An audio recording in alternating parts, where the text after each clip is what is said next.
Davos is literally one of the best places to party. You're partying with the best people around you. The caliber of people you're surrounded by is unmatched anywhere else in the world. I mean, this is called a magic mountain, and magic happens here. That's why you should come here. I can tell this to everyone who's watching this. If you can, come to Davos. It doesn't get better than this.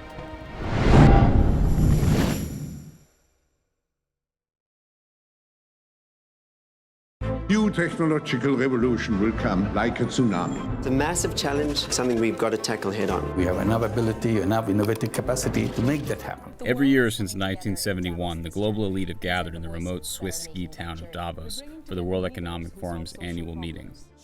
Billed as the convergence of the most influential government officials, business executives, and academics, the forum has the goal of improving the state of the world. Critics, however, say the elite in Davos are responsible for global inequality and that the meeting serves as a glorified networking event. So, we packed our bags and headed for the Alps to try to figure out what happens in Davos. We're just getting into the vicinity of Davos. We're a few kilometers out. There's a steady stream of sprinter vans bringing folks into the town, a lot of fancy cars, also a lot of security. There were a few kind of outposts, some concertina wire, some big machine guns.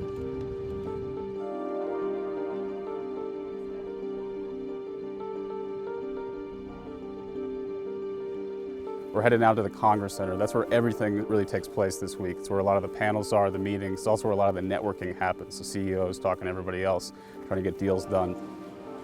It's a bit of a hassle to get in here with camera, any kind of equipment, minder to take you around. I'm going to try to get into things and talk to some folks that are mingling around.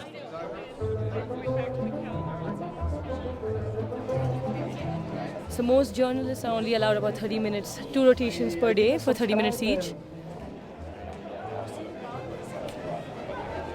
So there's a lot of people gathered in this lounge right now. If you look closely, you can recognize a few.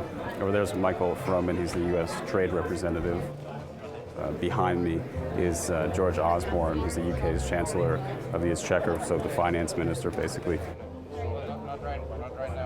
Since it was our first time at Davos, we wanted to hear from a veteran journalist about how they covered the event. And we'd love to have a longer conversation with you. Okay? Thank you, sir. So you've been coming here for several years. Yeah, maybe 6. 6 years? Yeah, I'm trying to think about it, but I think it's been about 6 years. Okay. And I know that I didn't get the 10-year sticker. When there's 10 years, they put a sticker on your badge. So how has it changed since you've been here? I think we're all a lot more conscious of the fact that this is a gathering of the 1% of the 1%, and those of us in the media or the academics who are here, according to the world, are all part of the same group. So I think we're starting to see it a little more critically. I wish it could be a little more critical than it is now. It's a big, from a media perspective, this is a big ass-kissing fest. There seems to be two things going on here. There are the panels, and then there's these meetings that take place that you don't see unless you happen to be privy to them. What do you think is more important? It's the stuff, it's the people who you meet in the hallway and somebody cuts a deal and you end up with either a better world or a richer company. I don't know what you're aiming for, but it's the sidelines, not the main event. Right. So do you think the WF is honest about that that's really what this is, or are they trying to kind of pull a fast one? I mean, I'd like to get an invitation back, so I won't say that they're dishonest about it. I think it's both. I really do think that the draw is that you are drawing people to be on these panels because they are the smartest of the smart. You can't just go around to these Harvard academics or these people and say, hey, just come to our event because you'll be a draw for other people to come to. So you have to give them substance, and I think that they really do that.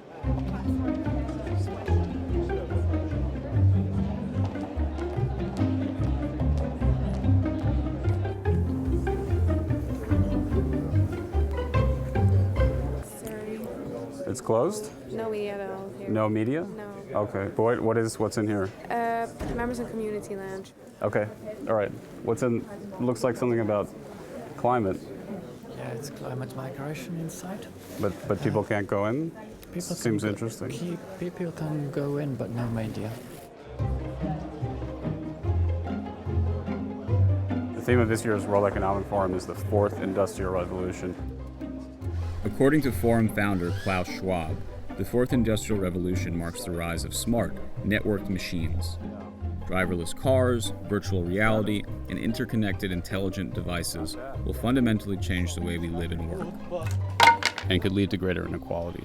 I'm gonna start the movie.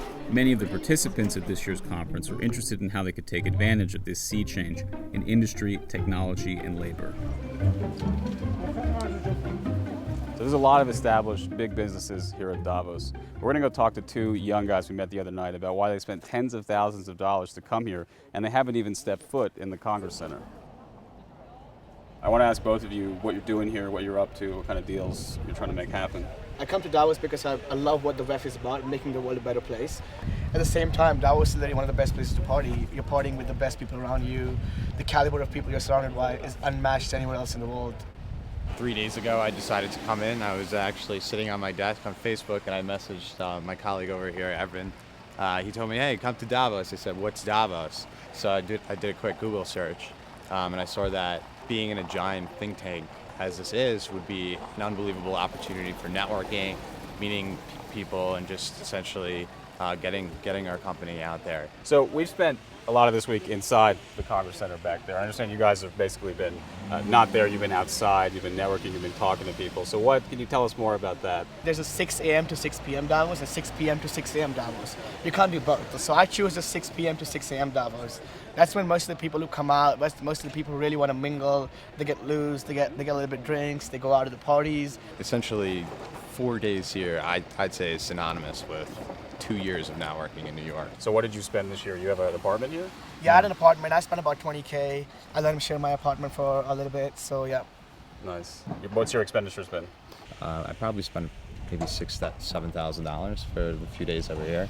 This is called a magic mountain, and magic happens here. That's why you should come here. I can tell this to everyone who's watching this. If you can, come to Davos. It doesn't get better than this.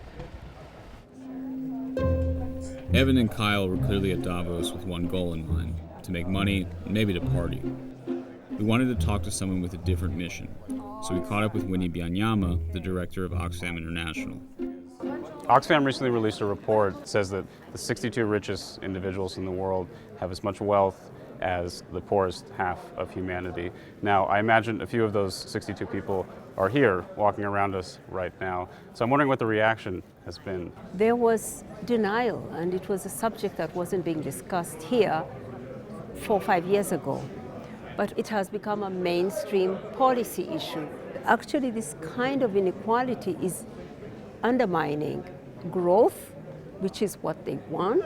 So we are here calling for action. A lot of companies that would fall under the ones that are being criticized kind of generally in the report you put out, they are sponsoring this event.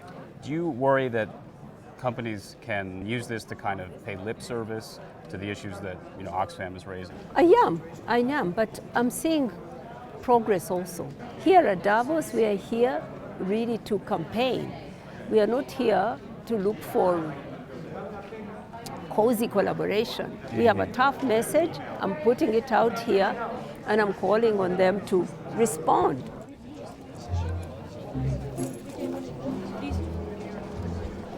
Hey, Cameron, it's Cameron. David Cameron walking by. One of the craziest things about Davos is how current and former world leaders are just walking around like normal people. Anyone seemingly can walk up to them and interact, unless you're trying to get an interview. President of Ukraine right here having a little quick meeting with someone. He's headed to another event. No interviews? Oh, okay. We weren't able to get an interview with Poroshenko, but we hope we might do better with Vitaly Klitschko, the heavyweight boxer turned mayor of Kiev, who was across town meeting with investors at a hotel. Is this the first time you've been to Davos? 6 or 7 times I visit Davos, and that's why I know how important Davos, how good contacts we have make here. Can you talk a little bit about Kiev and the way the economy is right now? We're a little bit after the revolution. It's our enemies very interesting destabilize situation in Ukraine. They afraid of success of Ukraine after revolution. That's why it's our main goal, fastest possible reform. Our main goal to bring investment to Ukraine. So it seems from what you've described, you want Ukraine to move west. We don't move. We can move to west or east. We stay, and our main goal, If you want to be European country, we have to build European standards of life inside of Ukraine. We can move the country. You're mayor now. You've had aspirations for higher office before. Will you run for president in the future? I know one point: the changes to the country coming from capital. I look in not for the chair. I have ambition to change my country. One of the big qualms with Davos is that this year there are fewer than 20% of the attendees are women. You just look around, this is the Central Lounge in the Congress Center. I could probably count on both hands how many women are here, and there's probably 200 people in this room. It's kind of remarkable. You've been coming here, you just said, for 16 years. Yes, 1999 was my first year. How has it changed? What have you noticed? It's bigger. It's bigger. There's a lot more traffic.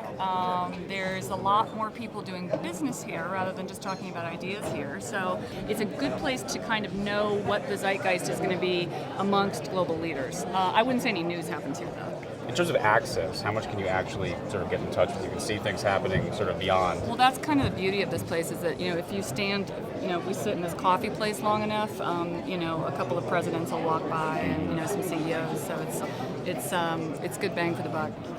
One of the sort of criticisms of Davos, among many, not only is it exclusive, but those that are allowed in are overwhelmingly men, overwhelmingly white.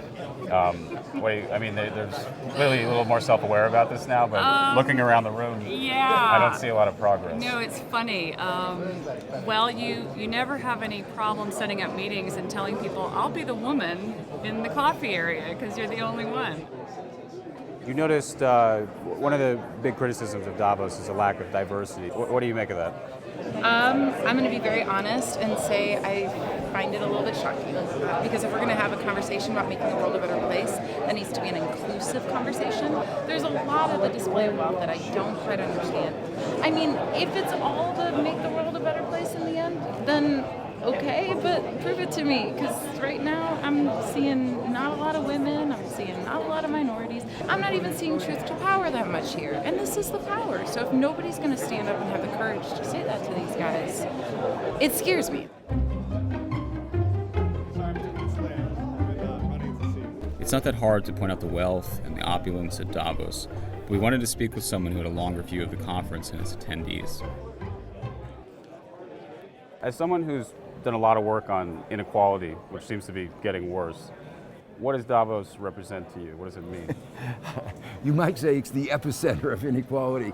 Now, under 70 people have as much wealth as the rest of as the bottom 50% of the world. It seems like some of those 62 people are probably walking around right now somewhere, maybe with escorts. Are you able to, interact with? Yes, some of these are very committed to the slogan of Davos, committed to creating a better world. There are some who are very much aggressively pursuing the idea inequality is a good thing. They won't quite say it that way, but they're saying here we need less regulation to give us a freer hand to exploit the rest of our society. So it's divided. The sun's setting on the last day of the World Economic Forum here in Davos. We've been here for 4 days. We've seen everything that we could. I think that for a lot of the attendees, they're really trying to change the world for the best, which is basically the motto of the forum. But for a large number, it's also about going to private parties, it's about backroom deals, it's about the kind of business networking that you can do here. But for everyone, including journalists, it's also about just getting invited back next year.